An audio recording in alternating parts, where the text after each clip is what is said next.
What's up, y'all? So, black fatigue has been making rounds, and I do mean rounds, all over TikTok. And I really wanted to share a few videos that stood out to me about the entire topic. So, all this has to do with like some black people think it's all black people showing internalized racism or whatever that is. I think it was a white lady who first brought it up here on TikTok, and that video did crazy numbers. She unfortunately took down the video, otherwise I play it. But here's some videos that just pretty much give an idea of what she was talking about or what other people think was talking about. So with that being said, like, share, subscribe, and here we go. Fatigue is a thing. Newsflash. White people don't want to live around ratchet black people. And black people don't want to live around ratchet black people. I mean, it's nothing like going to the Walmart on a Sunday morning and then you see the bonnet crew walk in. Loud, obnoxious, the kids are everywhere. Yo, that bonnet crew's funny as hell. Hey, shout out to Average Man Unplugged, man. That bonnet crew. In every aisle, unattended. And that's anywhere you go, no matter what. They're highly emotional, highly sensitive. You can't say nothing. You can't even smile and hold the door for them because they'll look at you like you're crazy. And always the victim of something. Either you stepped on a shoe, you looked at them wrong, you told them good morning. They're never happy, they're never satisfied. And you wonder why normal, good black people move out of the hood as soon as they start getting successful. I was one of those black people that said, man, if I made some money, I'm going to stay here. I'm going to buy up this, buy up that. I'm going to support the community. As soon as I got my money, I got the fuck up out of there because they don't know. He sounds just like Elroy in Next Friday. Yeah, I love the hood and all that junk. As soon as I got my money, I was gone. How to appreciate good shit. And my suburban kids don't need to be dealing with that bullshit. Crab in a barrel mentality. Never take accountability for nothing. So yeah, black fatigue is a thing. And I'll tell you, a lot of people are fucking tired. They're tired of dealing with these kind of people on a daily basis. I mean, I get anxiety when I walk inside of a mall nowadays. I mean, because you got these YNs running around and they don't respect nothing. So I don't care what anybody says. White America is tired of you. And we are too. I mean, hey, he makes very solid points there. Now, for those of you that follow me on TikTok, I made a video as well talking about this. And I pretty much had the same or similar talking points this gentleman had. This is his name, King Millennial. And what I basically started off by saying, hey, I'm making a distinction here between black people and niggas because niggas are the reason that black fatigue exists in the first place. Like self-respecting, stand-up black people who just work, save their money, and stay out the way are not the problem. That was basically my point. But then there were some knuckleheads that came in, these pro-blackity blacks that really think they're doing the best job in the world for black people. They're not. Coming in, calling me a coon, Uncle Tom, Sambo, bootlicking, whatever the fuck. And they clearly don't. I know they did not watch my entire video because if they did and with comprehension, they would have understand the point. They would have understood the point I was trying to make. Excuse me. But with that being said, let's get to this next video. So here's my honest opinion about black fatigue. Black fatigue actually exists. However, black fatigue does not exist in a way that a lot of non-black people think. It has nothing to do with race and everything to do with culture. It is the culture, the society, and the environment you are raised in. It has nothing to do with race, and it never was about race, because if it was about race, then every black person would be acting like that. Black fatigue is a poison well that is consumed by certain locations and environments. Another majorly important factor is accountability. If black people in general don't hold each other and others accountable for our and their actions, there will be no change within our communities. The destruction of property and violence, the need to be extremely fucking loud and ratchet for no reason. I've seen some of these videos from non-white people talking about the black fatigue, and they do have a point. For the black people who is watching this, believe me, I did not want to hear any of this shit from non-black people. However, some of them, not all of them, because some of them were just straight up racist, but some of them had some solid points. When it comes to gentrification, credit score, stimulus check, lack of funding for black public schools and neighborhoods, government, the CIA, CIA, United Healthcare. All of this was targeted towards the black community so we can end up how we are today. At this moment in 2025, the CIA and the government, they're running on autopilot because we're doing the work for them. They have done enough damage towards the black community that they can sit back, crack open a fucking beer, and watch us tear each other apart. The United States' greatest weapon they have on the black community is the black community not holding each other accountable for our actions. Truthfully, we need to start doing that more. We need to follow in our ancestors' footsteps because what they had back then, they had it right. Not everything has to change and not everything has to be progressive. There are some things that they done in the past was better as it was, and that's completely fine. I am not saying we should just roll over and let them do what they want to do. Instead of only striving for black excellence, we should also strive for black power. Allow the ratchet, the ghetto, the ignorant and uneducated. I have mutual love for them because they are my brothers and sisters. Even then, most of the time, I do not associate with them. But it's because of people like this that exist in our community that gets the spotlight and paints the picture of what black people seem like. They get all. Yo, this is the point I made in my video on TikTok when I talked about this as well. And I mostly agree with a lot of his other points too. But here's one thing. He talked about how the ratchet, the loud, ghetto, obnoxious black people have the spotlight. And that's one thing I talked about. Because unfortunately, black people as a whole, we've allowed the worst of us. This is what I meant when I said the worst of us to have such a loud voice and to just speak for all black people, unfortunately, because that's what's caused a lot of this black fatigue. When you see the videos and, on World Star Hip Hop and here on TikTok as well of, black people acting like anything but children of God, in public places, throwing shit, breaking shit, not listening to authority and things like that. Yeah, it makes all black people look bad, unfortunately. Because for the longest time, we've allowed the worst of us to speak for all of us. We call the best of us lame, corny, goofy, and all this shit. And the worst of us are the cool kids. They get to influence the whole culture.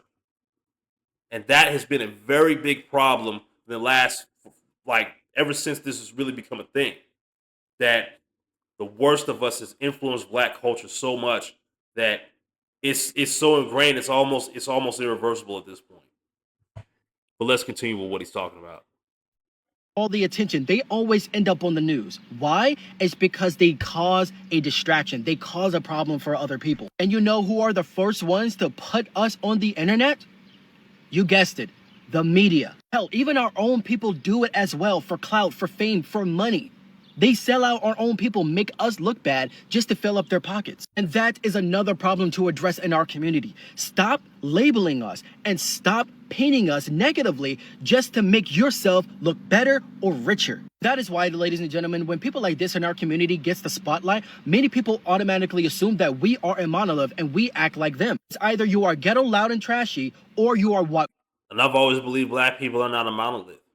But until you have a difference of opinion, which with my black fatigue video that I did, yeah, I got called Coon, Uncle Tom, Bootlicking Sambo because I don't think the way they think. And that's one thing I have always been sick and tired of.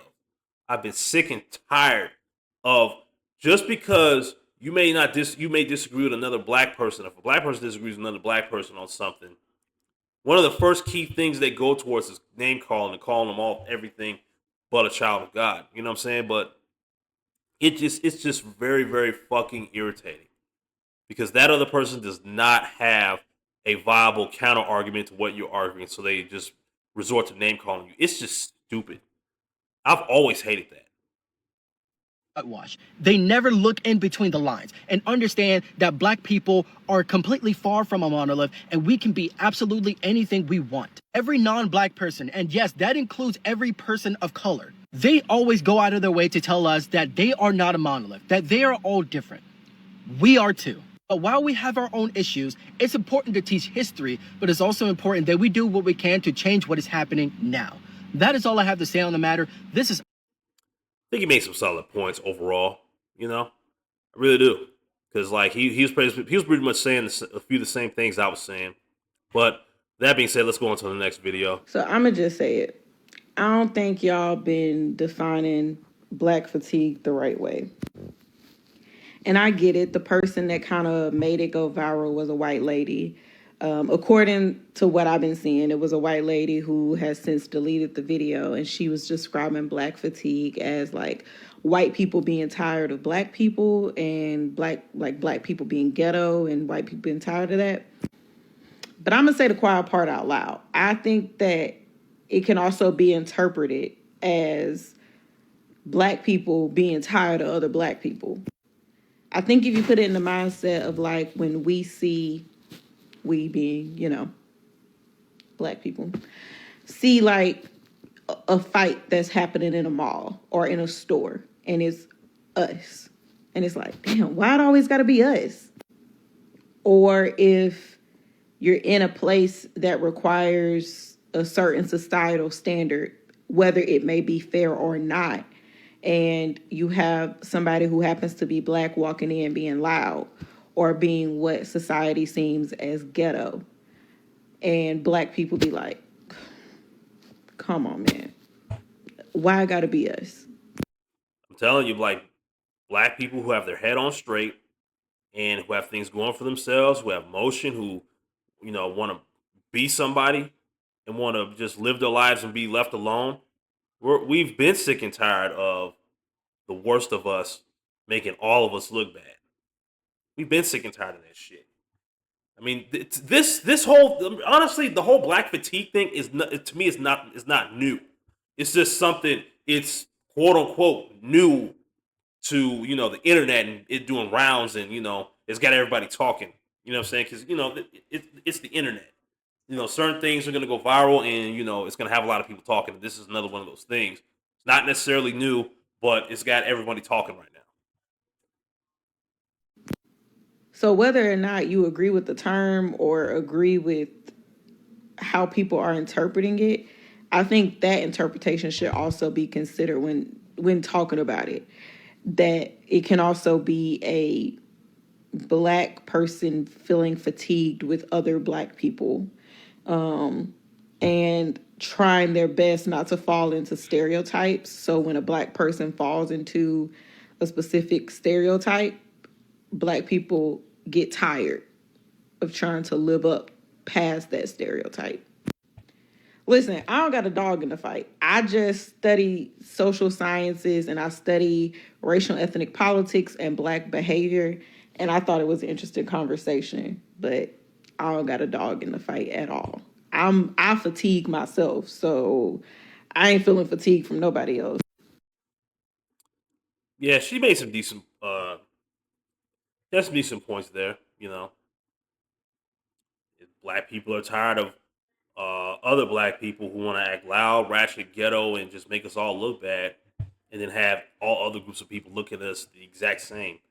When, like the last person said, we're not a monolith, but it makes it so rough for all black people when the worst of us are making the most noise. There's an interesting phrase going around these days. It's called black fatigue. When I heard that shit, I started laughing because I've been had black fatigue. Well, nigga fatigue. I love black people. See, it's the difference between niggas and black people. You understand? And what it should be called is nigga fatigue. Because even black people have nigga fatigue. You understand? The ghetto ratchet bullshit. All the ignorant stuff that these people stand for. All the ignorant stuff that these people defend. All the weird shit that these people say.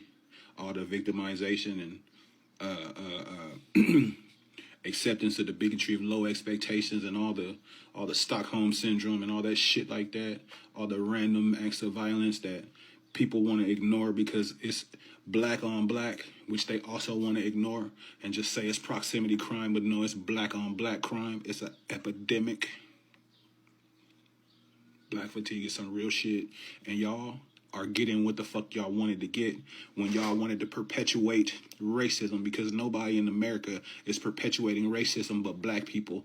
Get out of your neighborhood and out from around all the rest of the bullshit people that you fuck with to understand the reality of what's going on in the world. And what you will see is that it's people that look like me that's perpetuating racism, because white people don't give a fuck. They not running around talking about what our hairstyles are and you can't wear this and you can't wear that and you can't say this and you can't say that. It's weird, bro. It's weird. And it's over. Yeah, we got that shit. Black people got that shit bad, real bad. I mean, I remember some years ago seeing like a huge wave of videos of black people looking at white people with dreadlocks and be like, "Hey, you can't wear that. That's our hairstyle."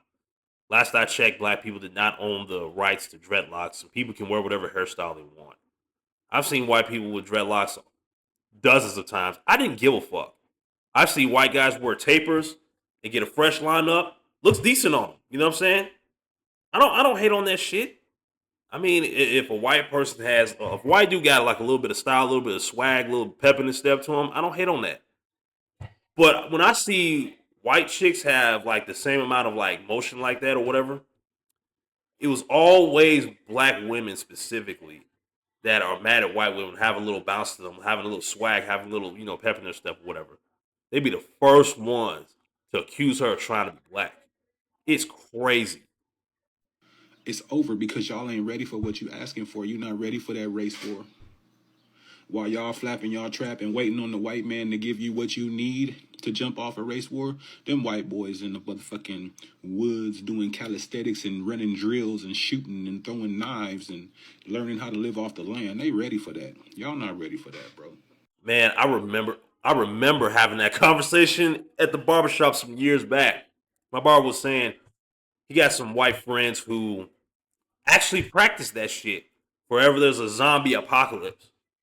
I mean, I don't think there'll ever be a zombie apocalypse, at least not in my lifetime, but hell, they're ready for that or a fucking race war. They know how to shoot them guns with precision, how to exchange, how to swap out empty magazines for full ones with precision. Those guys are sharp shooters. And what are most black people doing right now? Just thinking about how to get the latest pair of Air Jordans, how to get, you know, all the materialistic shit, putting big rims on cars, putting candy paint on all old schools. Look, I'm not mad at anyone doing that. There's nothing wrong with doing that, but if that's for your primary focus and nothing else, then it's a problem. If materialism is your primary focus and nothing else, that is a problem. That's the point I'm trying to make. Having the latest Jordans is nothing wrong with that, or latest sneaker that's hot right now. Hell, I like sneakers myself. I love old school cars that have been tricked out myself. You know what I'm saying? But if that's all I'm focused on, I ain't focused on nothing else. I ain't preparing myself for the worst of times. If you ain't preparing yourself for the worst of times, then what the hell are you doing? Y'all not ready for that. Y'all just talking a bunch of shit, and that goes to show your privilege and how spoiled the black community has become.